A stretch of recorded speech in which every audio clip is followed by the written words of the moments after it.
He was the man who led a nation that no longer exists, the president of a cause that was destined to die. Jefferson Davis, leader of the Confederate States of America, remains one of the most controversial figures in American history. A patriot to some, a traitor to others, and a tragic man caught between conviction and ruin. But behind the politics, beyond the iron speeches and marble statues, lay another story, that of a husband and father, whose private world was marked by heartbreak, exile, and the ghosts of children lost too soon. Davis's life was a portrait of contradiction. A West Point graduate, a hero of the Mexican War, and a U.S. senator before secession, he believed himself a guardian of honor and tradition. Yet in his pursuit of a doomed vision, he condemned his family to live under the shadow of defeat. Of his 6 children, only one would live to see the 20th century. The others would perish, young victims of illness, accident, and the relentless burden of their father's name. Tonight we count down from number 6 to number 1, the 6 children of Jefferson Davis, whose lives unfolded in the long shadow of rebellion and loss, revealing the human cost behind the Confederacy's most enduring name. Number 6. Samuel Emory Davis. Samuel Emory Davis. Emory Davis was born in 1852, the first son and second child of Jefferson Davis and his second wife, Varina Howell Davis. He was named after Jefferson's own father, a Revolutionary War soldier, whose courage and integrity Davis deeply admired. From the moment Samuel was born, the Confederate leaders saw in him a continuation of the family's martial tradition, a symbol of the valor that defined the Davises from one generation to the next. But history had other plans, and Samuel's brief life would mirror the fleeting promise of his father's own ambitions. During the early 1850s, the Davis family lived at Briarfield Plantation near Vicksburg, Mississippi. It was a time of comfort and prestige. Jefferson was then a rising figure in national politics, serving as Secretary of War under President Franklin Pierce. Little Samuel grew up surrounded by the privilege of the Southern aristocracy, shaded verandas, private tutors, and a father whose stern demeanor was softened only by paternal pride. But even in these prosperous years, tragedy loomed like a storm waiting on the horizon. In 1854, when Samuel was not yet 2 years old, the family's peace was shattered. The child fell gravely ill with an undiagnosed fever that spread rapidly. Despite the best efforts of doctors and his mother's desperate care, Samuel's small frame could not withstand the sickness. He died in Washington, D.C., where his father was serving in the U.S. Senate. Jefferson and Varina were inconsolable. The news arrived during one of Davis's sessions in Congress, and for the first time, the man known for his composure was seen breaking down in the Senate cloakroom. Samuel's death changed something in Jefferson Davis.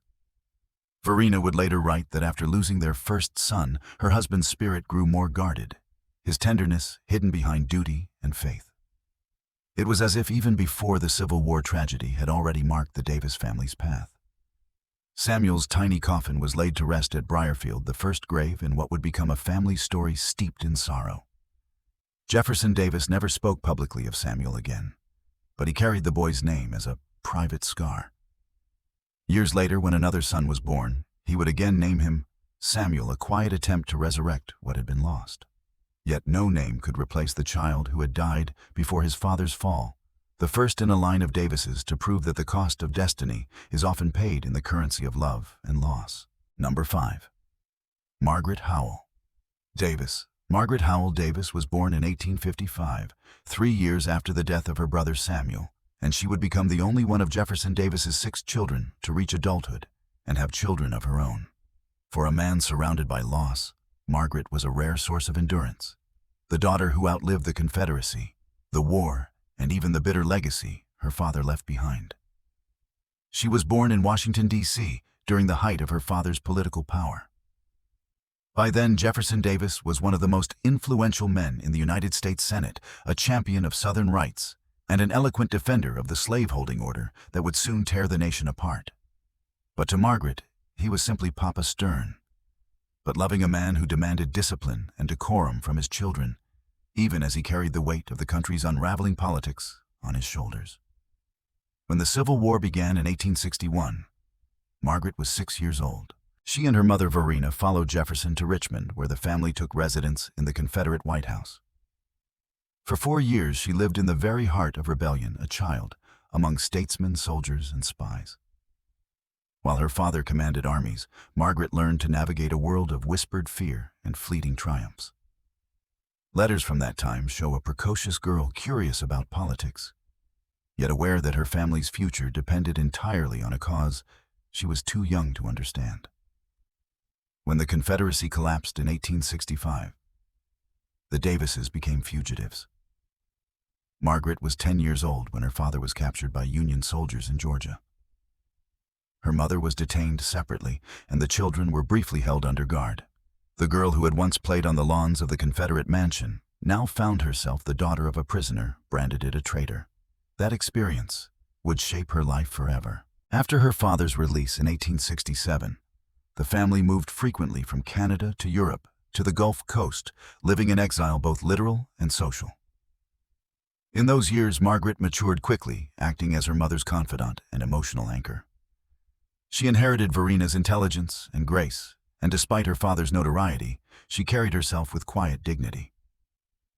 In 1876, Margaret married Joel Addison Hayes Jr., a well-to-do banker from Colorado. The couple eventually settled in Memphis, Tennessee, and raised 6 children, ensuring that the Davis name would continue beyond the ruins of the Confederacy. Unlike her father, Margaret avoided public attention. She devoted her life to family faith and the preservation of her father's memory, though she was said to have disagreed privately with his unshaken defense of the Confederate cause. She lived long enough to witness the turn of a new century and the gradual transformation of her father from a living symbol of rebellion into a figure of distant myth. When she died in 1909 at the age of 54, she was remembered as the daughter of a lost nation and the matron of a new one. Through Margaret, Jefferson Davis's bloodline and a piece of his humanity endured. Number 4. Jefferson Davis Jr.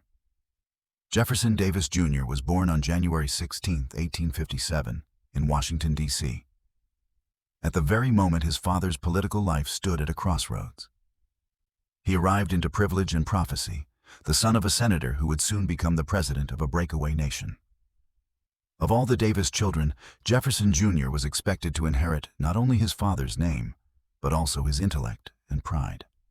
Yet his life, brief and unsettled, would mirror the fall of the Confederate dream his father fought so hard to preserve. When the Civil War began, Jefferson Jr. was just 4 years old.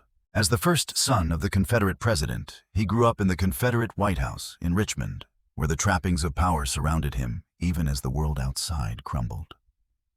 The boy's early memories were filled with the rhythm of military life officers, saluting his father, messengers rushing through corridors, and the muffled sound of distant cannon fire. To his mother, he was my restless one, spirited and bright, but already bearing the strain of being Jefferson Davis's child. After the Confederacy's collapse in 1865, the family's world disintegrated.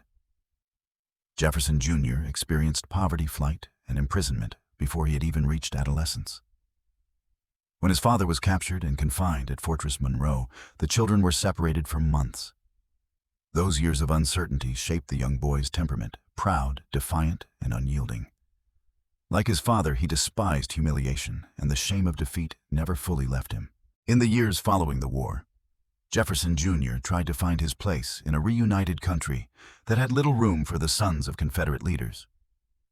He was educated at the University of the South in Sewanee, Tennessee, and later at the University of Virginia. By all accounts, he was intelligent and charismatic, but restless a young man, unable to reconcile the grandeur of his family's past with the limitations of his present. He drifted between business ventures and editorial work, often relying on his family's fading influence for opportunity. In 1878, seeking a fresh start, Jefferson Jr. traveled to Memphis, Tennessee, where his sister Margaret lived. There he took up a position with the Memphis Appeal newspaper and began studying law. But his health, never strong, soon began to fail. The yellow fever epidemic that swept across the Mississippi Valley that year proved devastating. Despite warnings, Jefferson Jr. remained in the city to assist stricken colleagues. Within weeks, he contracted the disease himself. On October 16, 1878, Jefferson Davis Jr. died at just 21 years old. His father, who had already lost one son and would lose more, received the news at Beauvoir, Mississippi, his home in exile. Witnesses said he sat silently for hours before finally murmuring, My boy is gone, as so many others have gone before him. Jefferson Jr. was buried in Memphis, far from the monuments of the Old South that his father had once ruled. For Jefferson Davis, the death of his namesake struck deeper than any political defeat. It extinguished the hope that his lineage might restore the family's honor in the new century. For history, Jefferson Jr. remains a symbol of a generation caught between myth and reality. The sons of the Confederacy born to inherit glory, but fated only to bear its ghosts. Number 3. Joseph Evan Davis. Joseph Evan Davis was born in 1859, the third son of Jefferson and Varina Davis, and perhaps the most cherished of all their children. He came into the world during what seemed to be the height of his father's success. The family settled comfortably at Briarfield Plantation, surrounded by prosperity and social prestige. Jefferson adored the boy, calling him "my little Joe," and Varina, exhausted by years of childbearing and political life, found in him a wellspring of innocence and joy. Their letters from that period reveal a home filled with rare laughter, as if for a fleeting moment the burdens of public life had lifted. When the Civil War began 2 years later, Joe was still a toddler, too young to understand the meaning of the flags and soldiers that surrounded his family's new residence in Richmond, the Confederate White House. There, amid the turbulence of rebellion, the Davis children lived a strangely insulated life. Guards stood watch outside, carriages came and went, and the sounds of battle sometimes drifted through the night air. Inside, however, Joe played freely through the halls, climbing stairs, chasing his sisters, and filling the somber mansion with the sound of youth. By 1864, as the war turned against the Confederacy, Jefferson Davis was consumed by strategy and despair. Yet even in his darkest moments, he found comfort in Joseph's companionship. The boy was bright and curious, with an affectionate nature that charmed everyone around him. One of the household staff later recalled how Jefferson, normally stoic and formal, would sit on the floor and let the child climb into his lap, a scene unimaginable to those who only knew the Confederate president as cold and distant. Then in the spring of 1864, tragedy struck without warning. On a humid afternoon in Richmond, while playing on the second-floor veranda of the Confederate White House, 5-year-old Joe slipped through the railing and fell onto the brick pavement below. The household rushed to his side, but the injuries were fatal. Despite the best efforts of doctors, the child died within hours. The death of Joseph Evan Davis sent shockwaves through the Confederate capital.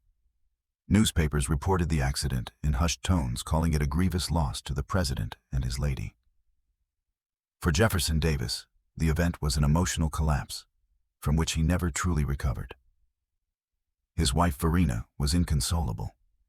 In her memoirs, she would later write, "It seemed as if the light had gone out of our house." Even in the final months of the Confederacy, as armies fell and the Capitol burned, the death of little Joe haunted them more than the defeat of a nation. When Richmond fell the following year, Varina carried Joe's lock of hair in her pocket as the family fled south. It would remain with her for the rest of her life. The boy's body was buried first in Richmond and later moved to Hollywood Cemetery, where he rests today among the graves of Confederate soldiers. A child who never saw the world his father tried to create, but whose death became the most human chapter in Jefferson Davis's legend. Number 2. William Howell Davis. William Howell Davis was born in 1861, just as the first cannon fire echoed over Fort Sumter and the Civil War began. He was named for his mother's beloved brother, William Burr Howell, and his arrival in that turbulent year brought a flicker of joy to a family standing on the brink of history. While the South rallied behind his father as its new president, little William came to embody both the innocence and the fragility of the world the Confederacy sought to defend. The Davis family had moved into the Confederate White House in Richmond by the time William began to walk. The great mansion, filled with officers' servants and the hum of war councils, was no place for a child, but Varina made it a home nonetheless.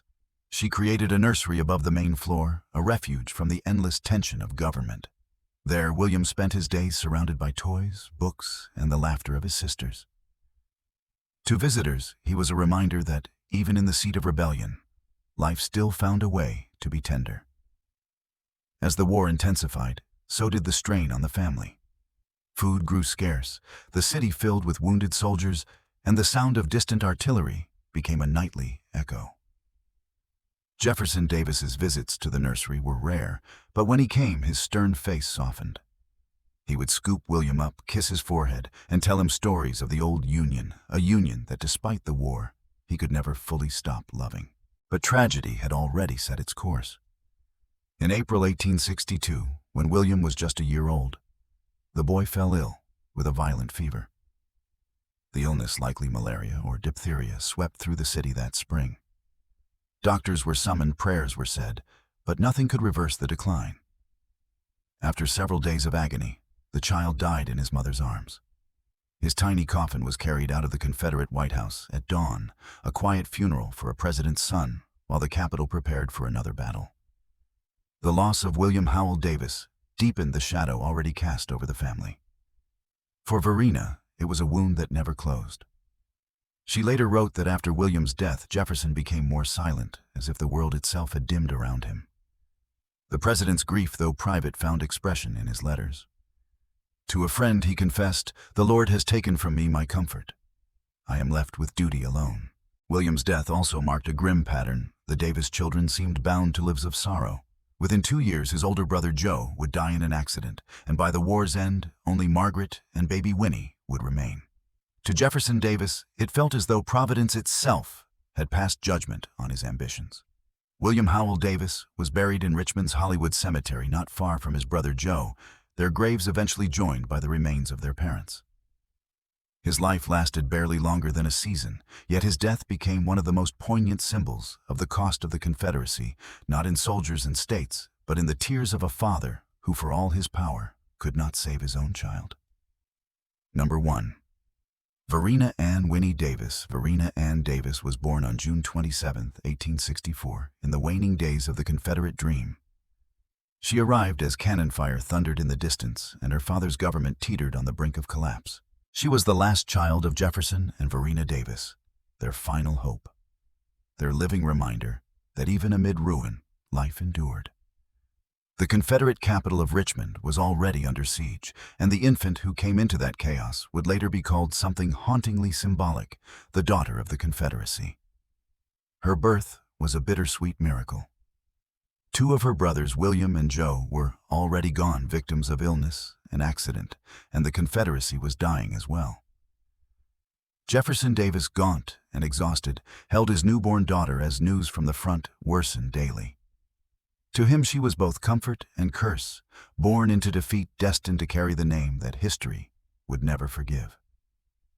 When Richmond fell in 1865, baby Winnie was less than a year old. Her earliest memories were not of palaces or power, but of flight. She traveled with her mother and siblings through the collapsing South, pursued by Union troops, until the family was captured in Georgia. Her father was imprisoned at Fortress Monroe, and her mother, under guard, tried to raise her children amid public humiliation. Those years of disgrace imprinted themselves on Winnie before she could understand them. As she grew older, Winnie became the embodiment of her father's lost cause. The Southern press, hungry for a romantic symbol, transformed her into the daughter of the Confederacy, an idealized vision of grace, innocence, and unbroken loyalty. At every memorial and reunion of Confederate veterans, her presence stirred tears. Veterans saluted her as if she were a living flag. Widows reached out to touch her hand. The burden of that adoration was immense. Educated at boarding schools in Europe and later in Germany, Winnie developed into a poised, intelligent young woman who saw the absurdity in the myth that surrounded her. Her letters reveal a sharp mind and a growing awareness that her father's cause, however noble he believed, it had been built on a moral fault line. Yet she remained loyal to her parents, especially to Jefferson, who adored her as the last light of his declining years. In 1886, she became engaged to Alfred Wilkinson, a lawyer from Syracuse, New York, and critically the grandson of an abolitionist. The South erupted in outrage. Newspapers denounced the match as a betrayal, and Confederate veterans threatened to boycott events where she appeared. Under crushing pressure, Winnie ended the engagement, sacrificing her own happiness to preserve her family's fragile dignity. After Jefferson Davis's death in 1889, Winnie stayed by her mother's side, living in modest circumstances in New York City and later in Rhode Island. Though she occasionally wrote and lectured, she never escaped the identity that others had forced upon her. She was loved publicly, but lonely, privately, a woman who carried a legacy she never chose. In 1898, while visiting friends in Rhode Island, Winnie contracted malaria. Her health declined rapidly, and on September 18th, she died at the age of 34. Her mother, shattered, wrote that the light of my life has gone out. Winnie's body was taken back to Richmond, where thousands lined the streets to watch her coffin pass the last great funeral of the Confederate South. She was laid to rest beside her father and brothers in Hollywood Cemetery, the final chapter of a family whose fate had mirrored the rise and fall of a nation. Varina Ann Winnie Davis remains one of the most haunting figures of the post-war South. A woman born into a lost cause, revered as its living emblem, and destroyed by the very myth that sought to preserve her. Through her, the tragedy of Jefferson Davis became not just political, but deeply human. The story of Jefferson Davis's 6 children is not just the story of a family. It is the echo of a nation torn apart, of love tested against destiny, and of innocence lost in the fires of history. Each child carried a piece of their father's burden, and together they reflected the arc of his rise and ruin. Their lives, brief and often tragic, transformed the Confederate president from an untouchable icon of rebellion into a man of flesh, faith, and unbearable sorrow. Samuel Emory Davis, the firstborn son, died before the storm broke, a symbol of promise extinguished too soon. Margaret Howell Davis, the only one to survive into the new century, lived as both witness and survivor, bridging the world of her father's failed Confederacy and the America that emerged from its ashes. Jefferson Davis Jr., named for the man who defied a nation, inherited ambition, but met an early grave in the yellow fever epidemic of 1878. A casualty not of war, but of fate. Joseph Evan Davis, the bright-eyed boy who fell from the Confederate White House balcony, left a scar that even the power of a president could not heal. William Howell Davis, born as war began, died before he could even speak, a child's death swallowed by the chaos of conflict. And Varina Ann Winnie Davis, the daughter of the Confederacy, lived as a living monument to a lost cause, her brief life the final elegy for the generation her father led to ruin. Jefferson Davis, so often remembered in bronze and marble, lived and died, surrounded not by triumph, but by absence. The marble halls of the Confederate White House had once rung with laughter and footsteps. By the end of his life, those echoes had faded to silence. For all his iron will, Davis could not command the mercy of history. The rebellion he led perished, but the grief he carried lived on through the graves of his children, scattered across the South, and through the sorrow etched into the heart of his surviving wife, Varina. In the end, the Davis family's story is a requiem for an age, a reminder that every great cause, righteous or doomed, exacts its price in blood and love. Through his children's lives, Jefferson Davis's legacy stands exposed not as glory, but as tragedy, the tragedy of a man who sought to build a nation only to lose his own.